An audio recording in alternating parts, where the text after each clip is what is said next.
Meus amados irmãos, eu vos cumprimento nesta tarde, na doce paz do Senhor Jesus.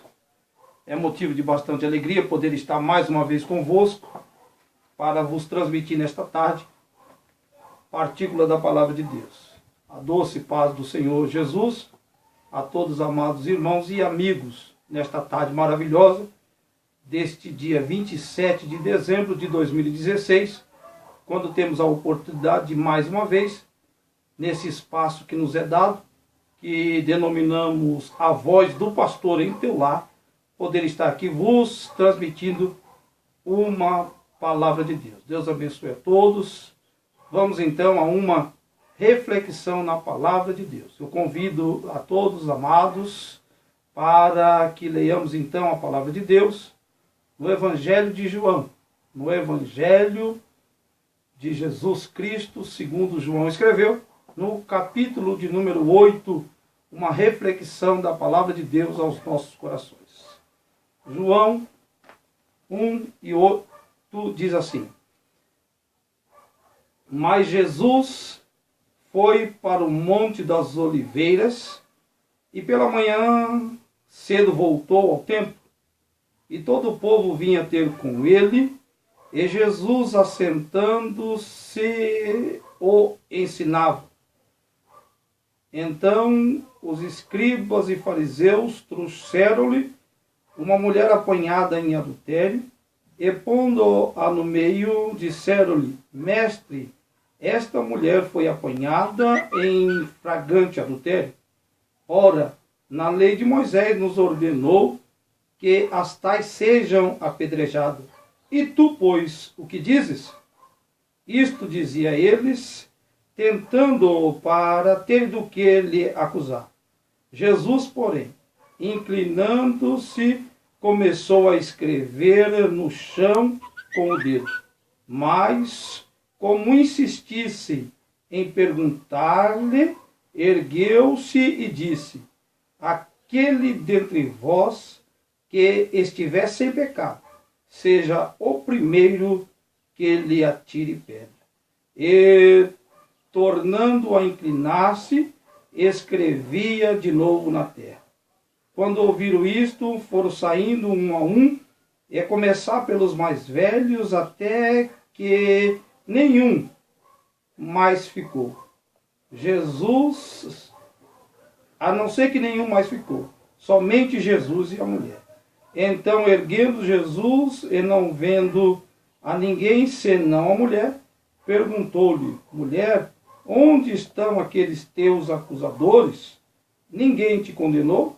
Respondeu ela: Ninguém, Senhor. E disse-lhe Jesus: Nem eu te condeno. Vai-te e não peques mais. Nós louvamos a Deus, amados, por esta palavra bíblica, onde encontramos o nosso amado Jesus Cristo, o exímio pregador da palavra de Deus, diante de uma situação aonde nós acabamos de ler aqui, onde o texto bíblico diz que para apanharem Jesus em alguma contradição, o texto diz que se ajuntaram tanto os escribas como os fariseus, aqueles que pertenciam à seita, à religião dos fariseus, e eles se ajuntaram, juntamente com os escribas, os doutos nas escrituras sagradas, para apanhar Jesus em uma contradição. E o texto vai dizer que eles trouxeram uma mulher que acabara de apanhar do seu próprio ato adulterando. E na lei de Moisés, escrito estava que quem fosse pego, a mulher pega no ato do adultério, ela deveria ser apedrejada. Todavia, chegaram esses dois grupos, de escribas e também de fariseus, perguntando para Jesus se aquela mulher, segundo a lei de Moisés, ela deveria ser apedrejada, afirmando que ela deveria ser apedrejada como estava escrito na lei de Moisés. Mas Jesus, ele não veio para pregar a lei de Moisés. Jesus veio para pregar o evangelho da graça de Deus, e como pregador da graça de Deus, Jesus sempre esteve pronto a perdoar, a alcançar as pessoas desprezadas e desesperadas. O texto diz que estes dois grupos trazem aquela mulher apanhada no próprio ato do adultério, e eles mesmos, segundo a lei de Moisés, o que corria na época era que as tais que fossem pegas no ato adulterando deveriam ser apedrejadas. Mas o texto diz que Jesus recebe então esta pergunta: o que fazer com a mulher pega, apanhada no ato do adultério?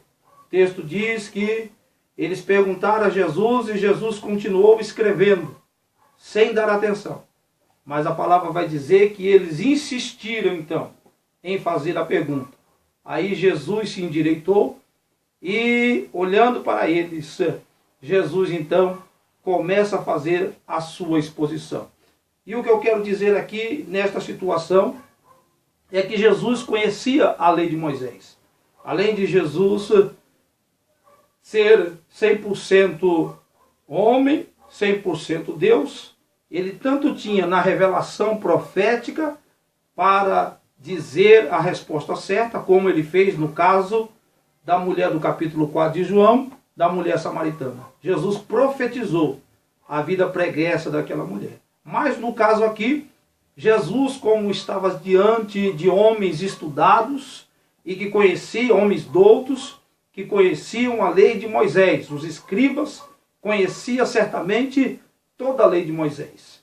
E também os fariseus, que eram um povo separado para, no entendimento deles, adorarem a Deus. Mas nós vamos ver Jesus sempre os rebatendo. O texto diz que Jesus então toma a palavra e faz a defesa daquela mulher. O texto, se olharmos nas Escrituras Sagradas, a mesma lei de Moisés, que condenava automaticamente a mulher apanhada de adultério, ela também dava uma situação de escape, porque todavia precisava ser comprovado os fatos. E o texto vai dizer que eles apanharam somente a mulher. Eles não pegaram o homem que estava adulterando com ela, mas pegaram só a mulher e trouxeram a presença de Jesus. Então Jesus entende a primeira falha dos escribas e dos fariseus. E agora eu te convido a ler, lá no livro de Levítico, o que a mesma lei de Moisés dizia a este respeito. Levíticos, capítulo de número 20, versículo 10. A palavra de Deus vai nos dizer que em Levítico 20, capítulo 10, tinha que ser apresentada tanto o homem como a mulher. E eles só trouxeram a mulher. Então o primeiro ponto negativo que Jesus percebeu nos corações daqueles homens foi esse. Que eles não trouxeram o homem do adultério. Eles só tiraram a mulher. E a lei, conforme nós lemos aqui, ela tem os seus 10 mandamentos, e destes 10 mandamentos se desprende 613 ditames da lei, emendas, que precisavam ser respeitados. Porque aquele que cumprisse os mandamentos e tropeçasse em qualquer um deles, negava toda a lei.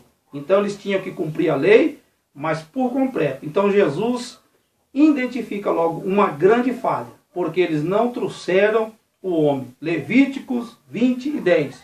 O texto ali diz que precisava ser apresentado tanto o homem como a mulher, para que eles pudessem ser, então, aprovados no que eles estavam fazendo. Mas eles foram, a primeira desaprovação deles foi na própria lei, Levítico 20 e 10. Que eles deveriam ter trazido o homem e também a mulher. Mas eles só trouxeram a mulher. Foi o primeiro ponto negativo que eles tiveram. O segundo ponto negativo que eles tiveram na acusação da mulher adúltera está lá em Deuteronômio. Todos os irmãos sabem que a palavra Deuteronômio significa repetição da lei, ou aprimoramento da lei, ou outra vez a lei. Pela segunda vez é lido a palavra de Deus, a lei de Moisés, no livro de Deuteronômio. Então, Deuteronômio significa outra vez a lei, ou uma recapitulação da lei de Moisés. Aí nós vamos ler em Deuteronômio, no capítulo de número 22, do versículo 25 ao 27. Deuteronômio, capítulo 22, do 25 ao 27, nesses dois versículos, 26 e 27, nós vamos ver então a segunda falha dos escribas e dos fariseus.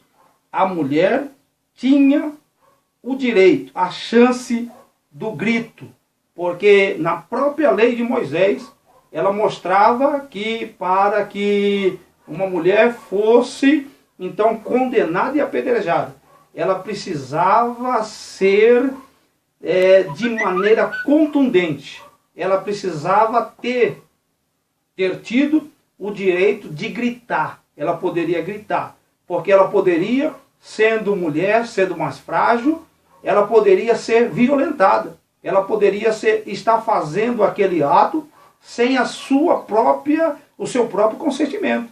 Mas aí o texto diz em Deuteronômio que ela tinha o direito do grito. Então a mulher que fosse forçada, a mulher que fosse violentada, a mulher que estivesse passando por situação de estupro, ela tinha uma ferramenta, e a ferramenta era o grito. Ela tinha que ter a oportunidade de gritar, para que alguém lhe socorresse naquele momento que ela estava passando difícil. E assim alguém ouvindo a sua voz, o seu grito, aí vinha e dava então ali o escape para ela. Mas todavia não ficava então provado que ela estava adulterando porque ela queria, mas porque ela estava sendo forçada. O homem, sempre com maior força, ele toma essa decisão errônea. Até nos dias de hoje que estamos vivendo, nós vemos aí o tanto de mulheres que são violentadas, que são forçadas a fazer aquilo que elas não queriam fazer, mas pela força do homem, elas muitas das vezes elas são submetidas a um estupro, a uma situação vexatória. Todavia, não está no seu querer. Mas a lei de Moisés, em Deuteronômio, ela afirmava que a mulher tinha o poder do grito, fazer então soar a sua voz, de que ela estava fazendo aquilo fora da sua vontade. Ou seja, não dependia dela, mas ela precisava de um auxílio, de um socorro, de alguém que viesse intervir por ela, para que ela pudesse escapar daquela situação do adultério. Por isso, então, Jesus pega então o segundo ponto frágil dos fariseus e dos escribas. O terceiro ponto, para nós fecharmos esta reflexão, a própria lei de Moisés, em Deuteronômio também, ela dizia assim, em Deuteronômio 17:17, quem acusa tinha que ser o primeiro a atirar a pedra. Daí a resposta sábia de Jesus. Jesus olhando para aquela grande multidão de homens idosos e homens novos. Jesus olha ao redor aquela grande multidão acusando a mulher.